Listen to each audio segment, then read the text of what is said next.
Greetings and felicitations. Okay, here comes the first round. Boom. And Jeez, that was just boom. unnecessary. You kidding me? He can't be out of range? What?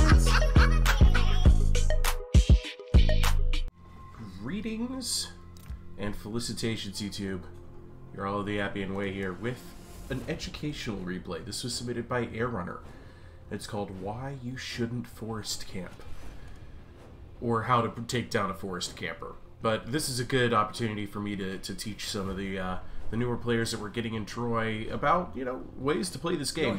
So we have Dardania versus Hippolyta's Amazons, and yes, Airrunner is playing as Hippolyta's Amazons. Dardania here, let's go over the picks. 6 heavy Anatolian swords, 4 heavy Anatolian spearmen, 4 Anatolian slingers, and Aeneas. The first thing the player does in the deployment is put everybody right in this general vicinity, and then his first motion is to set up his army with a defensive line right here, a defensive line back here, corners protected, and all of the slingers on the inside so that they can shoot out.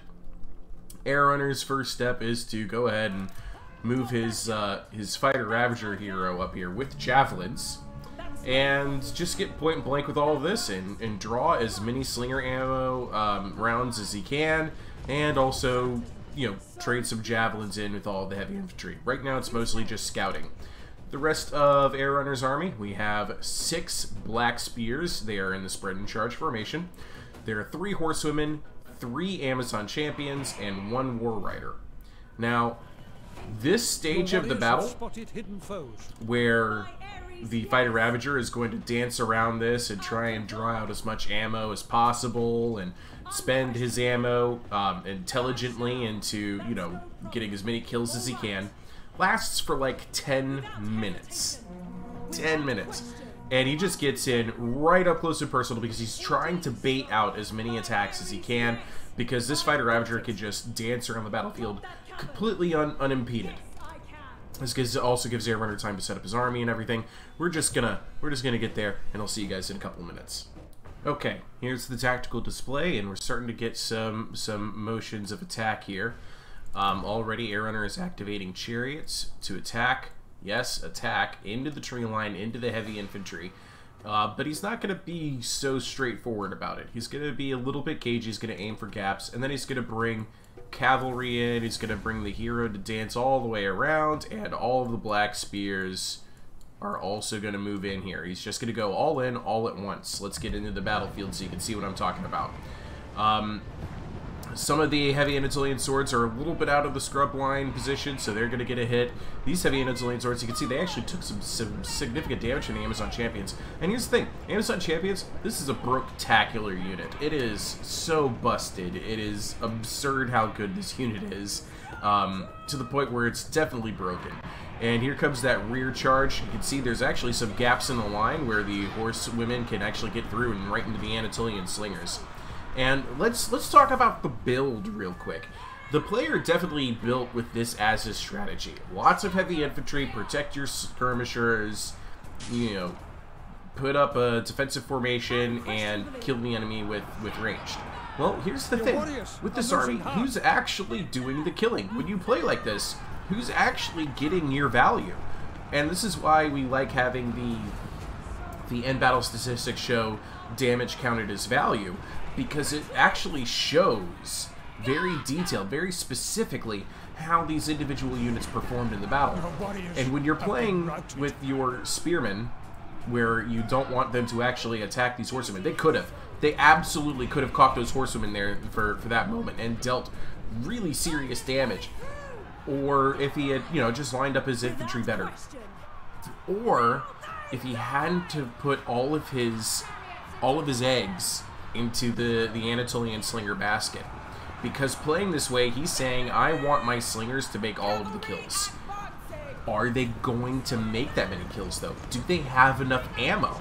Can they tear apart this many horsewomen, Amazon champions, war riders, and black spears? The answer is no, they can't. And that's going to show itself in the end battle screen. But as for how to play against this strategy, Airrunner is doing a beautiful job. He has to attack. He does, because his opponent isn't. You know, how are you going to remove him from that position? By patient play, by baiting him with your hero, and by finding the gaps where you can, and then running all over the enemy. I turned on the unit selection markers so you can see who's yellow and who's red in all of this, and it's just sheer chaos now. The formation that Dardania made is completely evaporated, and he is getting, you know, some good results. He's making Airrunner pay for it in blood. Look at these horsemen, they're about to just evaporate. These Black Spears, they had to I think all of the Black Spears eventually had to rout at some stage or another and are trying to come back and find other ways to contribute to this fight. But Airrunner was able to pick where to attack. He was able to pick what units to send into the thick of things, and then it freed him up to be able to make maneuvers to shoot the gaps, get into other units, make rear attacks, pin one unit from the front with an Amazon champion, attack it from the other with a Black Spear or a horsewoman. And meanwhile, the War Riders are out here. They're just going to go ahead and pick things apart. Amazon champions charging into the scrub line to attack Anatolian Spears, supported by Black Spears. It's a pretty clearly one-sided battle now. Aeneas is, I think, the only thing holding together Dardania's balance of power. But a very, very straightforward victory, but dang, was it, you know, expensive. And it's very hard for chariots to make kills in this scenario, and look at this, 234 kills. Of course they make the kills in that scenario. They did a phenomenal job. Here's Aeneas trying to actually beat up some of these chariots here. He's just running around trying to find some way to contribute in this battle. But yeah, did the player make a bad decision by holding this territory? Not really. He didn't make the most sporting decision, that's for sure. Any Total War multiplayer player will tell you that this is a strategy that is frowned upon. To just set up what's called a noob box, defensive geometry, to protect a skirmish core in the center, and then to boot to do it inside the trees. But here's the funny thing, those trees actually made his own slingers less accurate.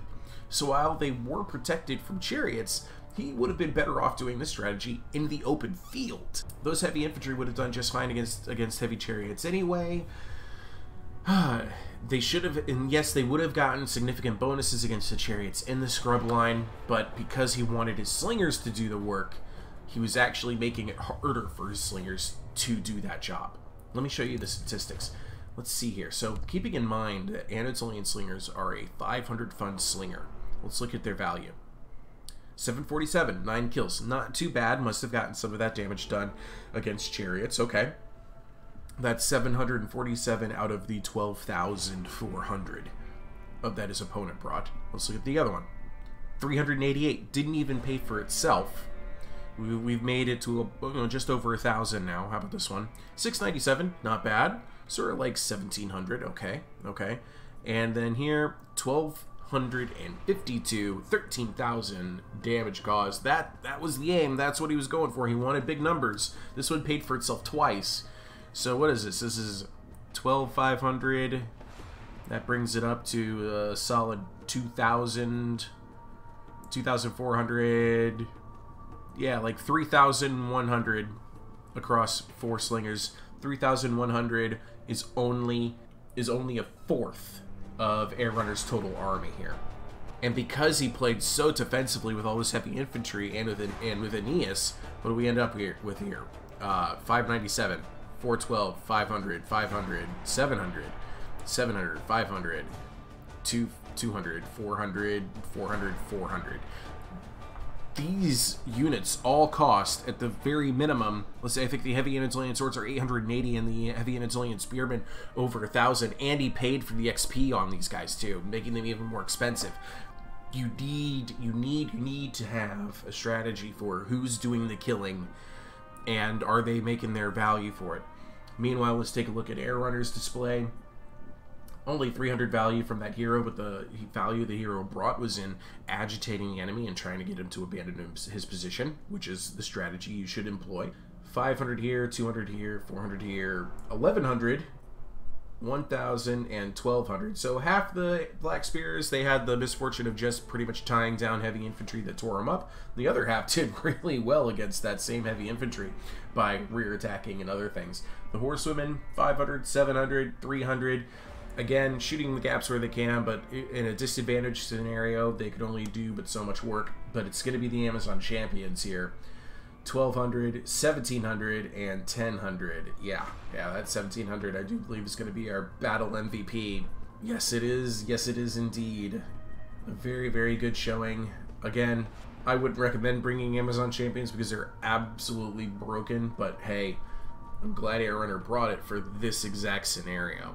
Anyway, I hope you guys found that interesting, educational, and informative strategy information about why Dardania's plan didn't work and how you should face this when you see it. Good play all around. Thank you, Air Runner, for supporting it. Dash Shooter, if you watch my channel, I'm sorry if it seemed like I was bashing on you today, but hey, maybe you'll be able to learn something from this. If you want to support the channel, please check out my Ko-Fi. Link is in the end card. And if you happen to have YouTube Premium, just go ahead and download the video. You don't have to do anything after that. Just downloading it works for me. Okay, ta-ta. I love you all. See you guys in the next video.